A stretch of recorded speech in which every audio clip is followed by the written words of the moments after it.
கிறிஸ்துவுக்குள் மிகவும் பிரியமானவர்களே, இயேசு கிறிஸ்துவின் நாமத்தில் உங்கள் யாவரையும் அன்போடு கூட நான் வாழ்த்துகிறேன். இந்த நாளிலும் தேவன் நம்மோடு கூட இடைப்படுகின்ற ஒரு வார்த்தை ஏசாயா 43 அதிகாரம் 18, 19 வசனங்கள்.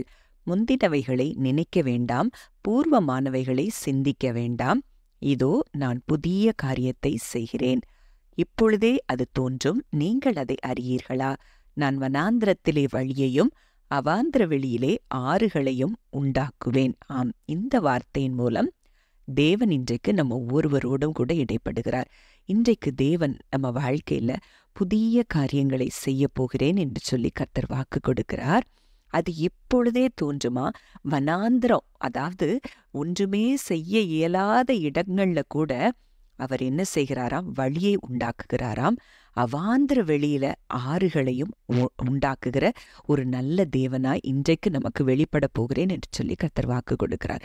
இதற்கு நம்ம செய்ய வேண்டியது ஒன்றே ஒன்று. நம்ம என்ன செய்யணுமா? முந்தினவைகளை நினைக்க கூடாதான், பூர்வமானவைகளை சிந்திக்க கூடாதான். ஒருவேளை இது எப்படி நடக்கும்? இது தேவன் எனக்கு இதை வாக்கு கொடுத்திருக்கிறார், ஆனா இது எப்படி நடக்கும்? ஏன் வாழ்க்கை இப்படிலாம் இருக்குது, இப்படிலாம் இருந்தது அப்படின்னு சொல்லி நீங்க முந்தினவைகளை நினைக்க கூடாதான், பூர்வமானவைகளை சிந்திக்க வேண்டாம் என்று சொல்லி கர்த்தர் இன்றைக்கு ஒரு ஆலோசனை கொடுக்கிறார். மேலும் யோவான் 2 அதிகாரம் 9, 10 வசனத்துல அந்த திராட்சரசம் எங்கே இருந்து வந்ததென்று தண்ணீரை மொண்ட வேலைக்காரருக்கு தெரிந்ததே அன்றி பந்தி விசாரிப்புக்காரனுக்கு தெரியாததினால் அவன் திராட்சரசமாய் மாறின தண்ணீரை ருசி பார்த்தபோது மணவாளனை அழைத்து, எந்த மனுஷனும் முன்பு நல்ல திராட்சரசத்தை கொடுத்து ஜனங்கள் திருப்தியடைந்த பின்பு ருசி குறைந்ததை கொடுப்பான், நீரோ நல்ல ரசத்தை இதுவரைக்கும் வைத்திருந்தீரே என்றான். அப்போ இந்த சூழ்நிலை இயேசு செய்த முதலாம் அற்புதம், இந்த அற்புதம் என்பதை நாம் அறிந்திருக்கிறோம். ஒருவேளை இதற்கு முன்பாக அந்த திருமண வீட்டில் அவங்க பரிமாறின ரசம் அவ்வளோ ருசியா இல்லை. ஆனா இயேசு வந்த பிறகு இயேசு தண்ணீரை திராட்சரசமாய் மாற்றின அந்த திராட்சரசம் மிகுந்த ருசியுள்ளதாய் இருந்ததை நாம் இந்த இடத்துல பார்க்கிறோம். அப்போ இன்றைக்கு அவர் தலையிட்டபடியினால நம்ம வாழ்க்கை இன்றைக்கு எப்படி மாறப்போகிறதாம்? ருசியுள்ள வாழ்க்கையாய் மாறப்போகிறதாம். முந்தின காரியங்கள்ல நம்ம வாழ்க்கையில எத்தனையோ குறைவுகள், எத்தனையோ பிரச்சனைகள், எத்தனையோ பலவீனங்கள் எல்லாம் இருந்திருக்கலாம்.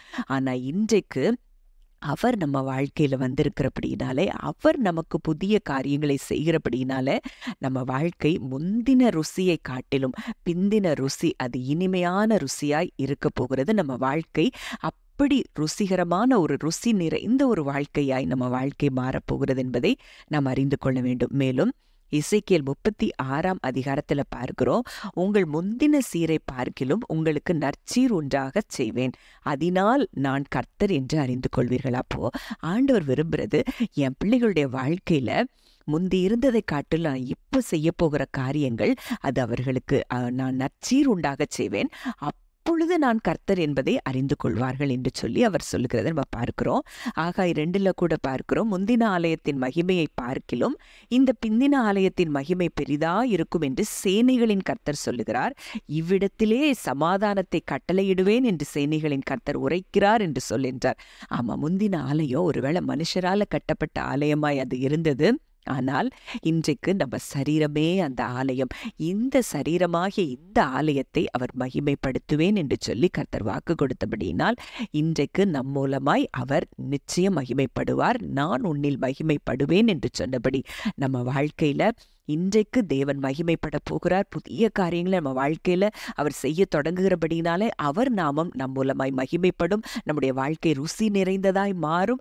நம்ம வாழ்க்கையில அவர் நற்சீர் உண்டாக செய்கிறேன் என்பதை அவர் வாக்கு கொடுத்திருக்கிறபடினால் இந்த நாள்ல இருந்து நம்ம வாழ்க்கை நிச்சயமாய் மாறும் என்பதை நான் விசுவாசித்து தேவனுக்கு நன்றி செலுத்துகிறேன். ஜெபிக்கலாம். அன்பின் பரலோக தகப்பனே, நன்றியோடு உம்மை துதிக்கிறோம், ஸ்தோத்திரிக்கிறோம். அப்பா, உம்முடைய வாக்குத்தத்தங்கள் எல்லாம் எங்களுக்கு கிறிஸ்துவுக்குள் ஆம் என்றும் ஆமேன் என்றும் இருக்கிறபடியினாலே ஆண்டவரே, இந்த நாளிலும் நீர் எங்களோடு இடைப்பட்ட இந்த வார்த்தையின்படி புதிய காரியங்களை எங்க வாழ்க்கையில நீர் செய்ய தொடங்குகிறதற்காய் நன்றி செலுத்துகிறோம். அப்பா, வனாந்திரத்திலே நீர் வழியை உண்டாக்குகிறவர், அவாந்திர வெளியிலே ஆறுகளை ஓடப்படுகிறவர் என்பதை அறிந்து நாங்கள் விசுவாசித்து உமக்கு நன்றி செலுத்துகிறோம். எங்க வாழ்க்கையும் நீர் ருசி நிறைந்த வாழ்க்கையாய் மாறச் செய்கிற தயவுக்காக நன்றி செலுத்துகிறோம். எங்களை நீர் மகிமைப்படுத்துகிறதற்காகவும் நன்றி செலுத்துகிறோம் அப்பா.